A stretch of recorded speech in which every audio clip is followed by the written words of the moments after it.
We joined Fix in October 2011, I think it was. Yeah.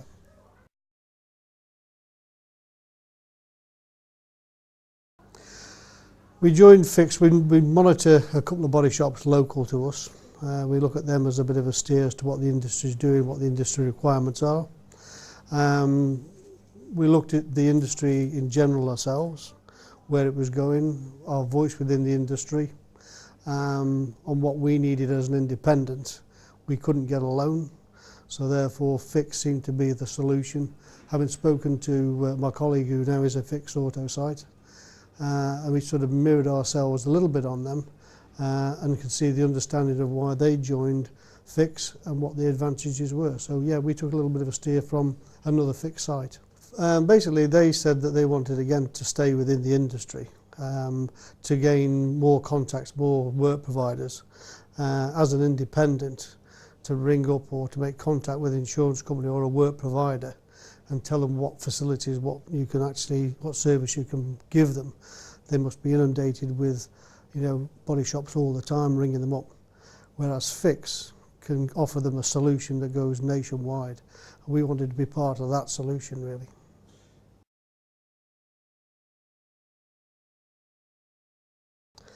I think their sort of criteria in order to become a Fix franchisee is quite strong. It's quite intense with the view into the business and into the historical sort of background of the business, the financial position of the business.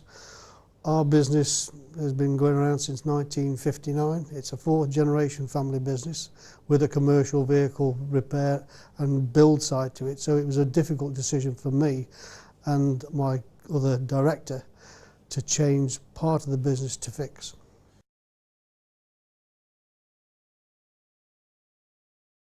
I think from the lads in the shop floor, there's obviously questions. Again, they trust our judgment after the length of time that the business has been around. As a young man in my sort of 15, 16-year-old, 17, one of the things that my dad always used to say to me was, third generation is ruination. I was determined to prove him wrong. I'm now in my mid-50s, as it were.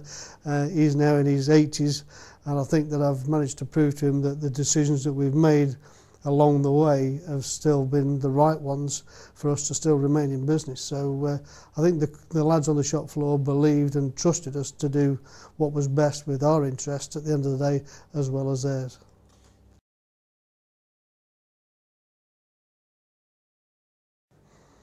I wouldn't call it a club. I would call it it's basically more of a family, to be honest with you. I don't think I've ever known the sort of support, the camaraderie that you get with the other shops ever before as being an independent. You've got other people to talk to. You've got other people to share experiences with. I think that other shops that were local to you were competitors. You wouldn't have that conversation with anybody. You wouldn't discuss terms, conditions with anybody else. But I think with Fix, you've got that relationship where you can discuss other things, and it's not going to be sort of detrimental to you.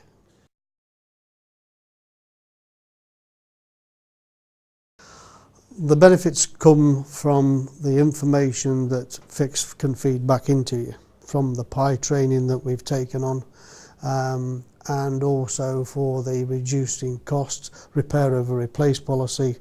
At the end of the day, the insurance company want reduced costs.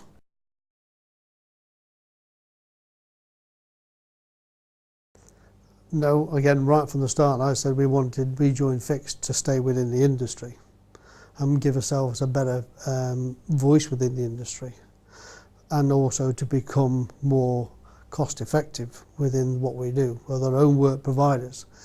You don't just use the Fix PI training for any jobs that you get for Fix. You use it across the board, so all of your client base basically become they all benefit from it basically. So if you look at the independent people that we work for, and we've had no complaints, or there was no question about when we were joining Fix, oh well, you won't be working for us sort of thing. They didn't question us joining Fix. They can probably see the benefits of our shop against probably another independent who isn't a Fix shop.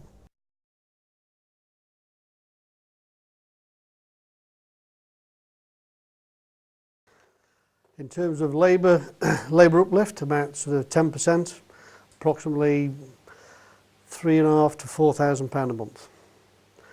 Parts reduction around about 15%, which would be somewhere in the region of about, again, £5,000 worth of parts reduction spend, probably reducing 15% on the bottom line overall, around about £6,000 per month benefit.